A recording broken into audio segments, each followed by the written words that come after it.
C'est accompagné de leur ministre de la Justice et de l'Intérieur que Manuel Valls et son homologue belge Charles Michel ont mené ce mini-sommet. Autour de la table également les acteurs majeurs des services de renseignement des deux pays, parfois montrés du doigt pour des lacunes dans le suivi des terroristes après les attentats du 13 novembre. À l'issue de la rencontre, Manuel Valls rejette ces accusations de failles.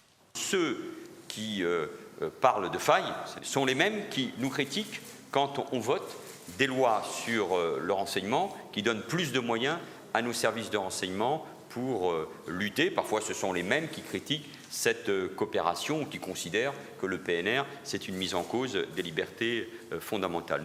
Dans les propos des deux premiers ministres, une réaffirmation de coopération entre les deux pays, plus que des décisions concrètes. Déradicalisation, meilleure évaluation de la menace, renforcement des enquêtes conjointes. Mais surtout, la France et la Belgique veulent convaincre le reste des pays européens d'accélérer l'application de certaines mesures. Des décisions ont été prises sur le plan européen les dernières semaines et les derniers mois, mais à nos yeux, ça ne va pas assez vite et ces décisions ne sont pas suffisamment opérationnelles rapidement sur le terrain. Exemple, le PNR, le registre des passagers aériens qui doit permettre de vérifier l'identité des personnes qui voyagent en Europe.